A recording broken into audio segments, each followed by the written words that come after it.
Guys, ಇವತ್ತು ನೋಡಿ ನನ್ನ ಹಿಂದ್ಗಡೆ ಕಾಣಿಸ್ತಿದ್ದಿಲ್ಲ. ಇದು ದೊಡ್ಡದಾಗಿ ರೌಂಡ್ ಕಾಣಿಸ್ತಿದ್ದಲ್ಲ, ಇಲ್ಲಿದೆ ನೋಡಿ. ಇಲ್ಲಿದೆ ಅಲ್ಲ, ಇದು ರೌಂಡ್ ಕಾಣಿಸ್ತಿರೋದು. ಇದು ವೇವ್ ಟ್ರ್ಯಾಪ್. ನಾನು ಇದು ಈ ತರ ಇಷ್ಟು ದೊಪ್ಪಾಗಿರೋದು ಮೊದಲನೇ ಸತಿ ನೋಡಿದ್ದೀನಿ. ಮತ್ತೆ ಇವತ್ತು ನಾವು ಎಲ್ಲಿದ್ದೀವಿ ಅಂತಂದ್ರೆ ಕೂಡ್ಲಿಗೆಲ್ಲಿರೋ ಸೋಲಾರ್ ಪ್ಲಾಂಟ್, ಅದರಲ್ಲಿ 220 kV/33 kV ಅನ್ನೋ ಒಂದು ಸ್ಟೇಷನ್ ಐತಿ. ಇಲ್ಲಿ ಟೆಸ್ಟಿಂಗ್ ಬಂದಿದ್ದೀವಿ. ನೋಡ್ರಿ ಸ್ಟೇಷನ್ ಹೆಂಗೈತಿ 220 kV ಅನ್ನೋದನ್ನ ತೋರಿಸ್ತೀನಿ. ಹಿಂದ್ಗಡೆ ನೋಡ್ಬೋದು ಯಾವ ತರ ಇರ್ತದೆ ಟವರ್ಸ್ ಅಂತೆಲ್ಲ. ನೋಡ್ರಿ, ಇದು ಫಸ್ಟ್ ಐತ್ರಲ್ಲ, ಇದು ಫಸ್ಟ್ ಇರೋದು ಎಲ್ಲೇ ಈ CVT, ಇದು ವೇವ್ ಟ್ರ್ಯಾಪ್. ಅದಾದ್ಮೇಲೆ CT, ಆ ಕಡೆ ಅದಾದ್ಮೇಲೆ ಮತ್ತೇನ್ ಬರ್ತಾವ ಅಂದ್ರ ಬ್ರೇಕರ್ ಎಲ್ಲ ಇರ್ತಾವ.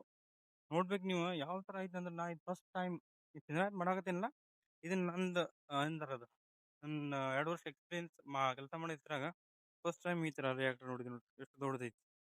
ಬಾ ಬಾ ಬಾ ಬಾ ಅದಕ್ಕೆ 3 ಸಪೋರ್ಟಿಂಗ್ ಸ್ಟ್ರಕ್ಚರ್ ಕೊಟ್ಟು PI ಕೊಟ್ಟೇಶಿಂದ ಅದ್ರ ಮೇಲೆ ಇಟ್ಟಾರ ಅದನ್ನ. ಮತ್ತೆ ನಿಮ್ಗೆ ಇವತ್ತ ಏನ್ ಮಾಡ್ತೀನಿ ಅಂದ್ರೆ ತೋರಿಸ್ತೀನಿ ನೋಡ್ರಿ. 220 kV ಸ್ಟೇಷನ್ ಯಾವ ತರ ಇರುತ್ತೆ ಅನ್ನೋದನ್ನ ಒಂದು ಕಣ್ಣು ಹಾಸ್ಕೊಂಡ್ಬಿಟ್ರಿ. ಇದು 220 kV ಸ್ಟೇಷನ್ ನೋಡ್ರಿ ಹೆಂಗಿದೆ ಅಂತ. ಎಷ್ಟೋ ಜನ ಹುಡುಗರು ಇರ್ತಾರ, ಅವ್ರ ಕೆಲ್ಸದ ಮೇಲೆ ಇದಕ್ಕೆ ಹೋಗಿರ್ತಾರ, ಇಂಟರ್ನ್ಶಿಪ್ ಅಂತ ಹೋಗಿರ್ತಾರ. ಡಿಪ್ಲೊಮಾ ಇದ್ದಾಗ, ಡಿಪ್ಲೊಮಾ ಇಂಜಿನಿಯರಿಂಗ್ ಇದ್ದಾಗ ಹೋಗಿರ್ತಾರ. ನಾನು ಒಂದ್ಸತಿ ಹೋಗಿದ್ವಿ, ಡಿಪ್ಲೊಮಾ ಇರೋ ಟೈಮ್ನಾಗ ಹೋಗಿದ್ದೆ. ಅವಾಗ ನಾ ಹೋಗಿದ್ದೇನಂದ್ರೆ ಅದು 60 kV ಹೋಗಿದ್ದು ನೋಡಿನಿ. ನನಗೆ ಅವಾಗ ಓನ್ಲಿ ಅದು 60 kV ನೋಡಿ ಶಾಕ್ ಆಗಿತ್ತು. ಏನಪ್ಪ ಸ್ಟೇಷನ್ ಹಿಂಗೈತಿ, ಹೆಂಗ್ ಕೆಲಸ ಮಾಡ್ತಾರೋ ಅದು ಇದು ನನ್ನ ತಲೆಗೆ ಬಾಳಾಕಿತ್ತು. ಆದ್ರೆ ಇವಾಗ ನಾನು 220 kV ತನ ಮಾಡ್ತಿದ್ವಲ್ಲ, ನೋಡ್ಬಿಡಿ ಅನ್ಸೈತಿ. ಏನು 60 kV ಅಂದ್ರೆ ಇಷ್ಟು ಸಣ್ಣ ಸ್ಟೇಷನ್ ಇರ್ತಾವು, ಇಷ್ಟು ಇದಿರ್ತೈತಿ ಎಲ್ಲ ಮೇಂಟೆನೆನ್ಸ್ ಅದು ಇದು ಅಂತ ಅನ್ಸುತ್ತೆ. ಬೇರೆ 220 kV ನೋಡಿದಾಗ ನೀವು ನೋಡ್ಬೋದು, 220 kV ನೋಡಿದಾಗ 110 kV, 66, 33 kV, 11 kV ಇವೆಲ್ಲ ಸಣ್ಣ ಬಿಡ್ತಾವ. ನೋಡ್ರಿ ಎಷ್ಟು ದೊಡ್ಡ ಸ್ಟೇಷನ್ ಅಂದ್ರೆ. ನಾನು ಹಿಂಗೆ ನೋಡ್ಬೋದು ನೀವು ಹೆಂಗೈತಿ ಅಂತೆಲ್ಲ. ನೋಡ್ರಿ ಯಾವ ತರ ಐತಿ. ಒಬ್ಬೊಬ್ರಿಗೆ ಇರ್ತೈತಿ ಈ ತರ, ನಾನು ಈ ತರ ಮಾಡ್ಬೇಕಾ ಅದು ಇದು ಅಂತ ಹೇಳಿ. ಸ್ಟಾರ್ಟಿಂಗ್ ಹೇಳ್ತೀನಿ ನಾನು ನಿಜ ಹೇಳ್ತೀನಿ ಅಂದ್ರೆ ಇಷ್ಟು ಶಾಕ್ ಆಗಿನಿಲ್ಲ. ಹಿಂಗ್ ಇರ್ತಾವು, ಹೆಂಗ್ ಕೆಲಸ ಮಾಡ್ತಾರು ಎಲ್ಲ ಲೈವ್ ಸ್ಟೇಷನ್ ಅದು ಇದು ಅಂತ ಹೇಳಿ ಫುಲ್ ಶಾಕ್ ಆಗಿನಿ. ಆದ್ರೆ ಈ ಕೆಲ್ಸಕ್ಕೆ ಬಂದ್ಮೇಲೆ ಗೊತ್ತಾಯ್ತು ಹೆಂಗಿರ್ತೈತಿ, ಹೆಂಗ್ ಮಾಡ್ಬೇಕು ಅನ್ನೋದನ್ನ ಎಲ್ಲ ತಿಳ್ಕೊಂಡಿ. ಈಗ ಮತ್ತೆ ನಿಮ್ಗೆ ಇನ್ನೊಂದೇನು ತೋರಿಸ್ತಂದ್ರೆ, ಫಸ್ಟ್ ಟೈಮ್ ನೋಡಿದೆ ಅಂದ್ರೆ 160 MVA ಟ್ರಾನ್ಸ್ಫಾರ್ಮರ್ ಮೊದಲನೇ ಸತಿ ನೋಡಿದನು. ಅದನ್ನ ನಿಮ್ಗೆ ಇವತ್ತು ತೋರಿಸ್ತೀನಿ ನಾ ಹೆಂಗೈತೆ ಅನ್ನೋದನ್ನ. ನೋಡ್ರಿ ಇವತ್ತು ತೋರಿಸ್ತೀನಿ. ಮೇಕ್ ಯಾವ್ದು ಐತಿ ಎಲ್ಲ ಹೇಳ್ತೀನಿ. ಅದ್ರ ಮೇಕ್ ಇರೋದು ಭಾರತ್ ಬಿಜ್ಲಿ 160 MVA 220/33 kV. ಬರ್ರಿ ನೋಡೋಣ ಹೆಂಗೈತೆ ಅಂತ ನಾವು ತೋರಿಸ್ತೀನಿ ಒಂದು ನಿಮಿಷ. ಏನ್ ಕಲ್ತಾವಲ್ಲ ಇವ 3 ಲಿಂಬ, ಇವಕ್ಕೇನಂತಾರಂದ್ರ ಇವ 220 kV ಬ್ರೇಕರ್. ನೋಡ್ರಿ ಇವ್ ಕನಸತ್ತಲ್ಲ, ಇವ 220 kV ಬ್ರೇಕರ್. ನಾರ್ಮಲ್ ಆಗಿ 110 kV ದಾಗ ಯಾವ ತರ ಇರ್ತಾವ ಅಂದ್ರ RYB 3 ಸೇರ್ಬಿಟ್ಟು ಒಂದ ಲಿಂಬ್ದಾಗ ಇರ್ತಾವ.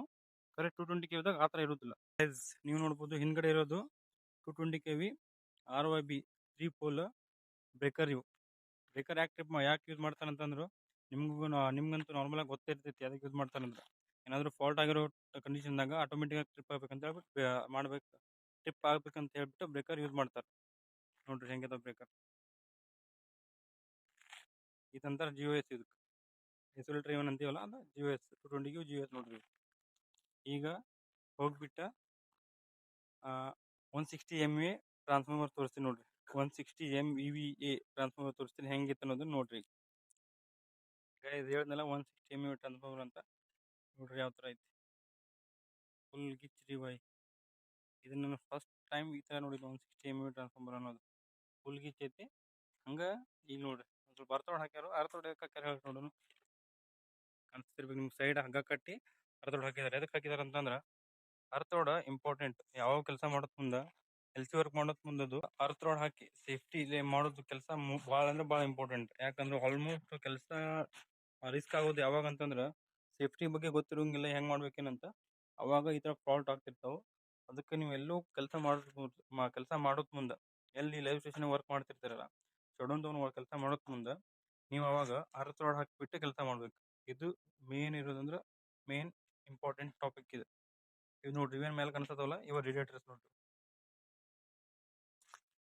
ಓಕೆ ಗೈಸ್, ಇವತ್ತು ಇಷ್ಟು ವಿಡಿಯೋದಾಗ ಇಷ್ಟು ತೋರಿಸಿದೀನಿ. ಮುಂದಿನ ವಿಡಿಯೋದಾಗ ಮತ್ತೆ ಬೇರೆ ಏನಾದ್ರು ತಗೊಂಡ್ ಬರ್ತೀನಿ ನಿಮ್ ಮುಂದೆ. ಅಷ್ಟೊತ್ತಕ ಬಾಯ್ ಬಾಯ್.